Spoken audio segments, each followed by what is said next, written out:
Et c'est dans ce contexte international marqué par les conflits que se poursuit en Champagne-Ardenne un gigantesque exercice militaire grandeur nature. Orion 2026, c'est son nom, plonge les militaires dans l'hypothèse d'un conflit majeur sur le sol français.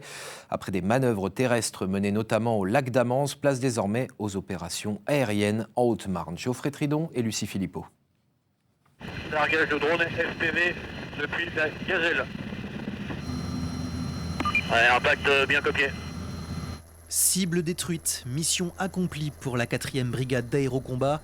Objectif de la manœuvre, la coopération entre drones et hélicoptères. Pour nous, en tant que pilote, le gros avantage, c'est de pouvoir atteindre un objectif en étant éloigné de la cible et donc diminuer en fait notre visibilité, si je puis dire, et de pouvoir quand même mener des frappes dans la profondeur grâce à nos hélicoptères. La 4e phase de l'exercice Orion permet d'approfondir des stratégies encore au stade d'expérimentation liées au drone. Détourné de son usage de surveillance, il devient une arme à distance redoutable, comme celui-ci, le FPV, quand il est équipé d'explosifs.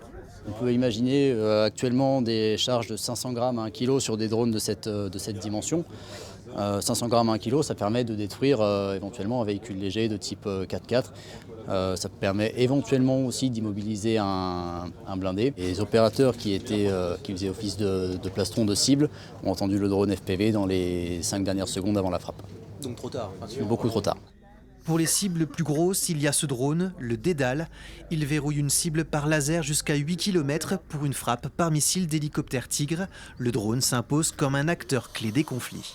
On a bien compris que les armées, et l'armée de terre en particulier, doivent prendre le virage de la dronisation, et on l'a tous pris, toutes les fonctions opérationnelles et l'aérocombat en particulier. On en est encore au début, mais ça va permettre d'augmenter ce qu'on appelle la survivabilité des hélicoptères, c'est-à-dire qu'on va pouvoir d'abord envoyer du drone en avant de nos formations avant d'y mettre nos pales, et puis, comme je disais tout à l'heure, avec les MTO, les munitions téléopérées, on augmente notre létalité, notre capacité de frappe.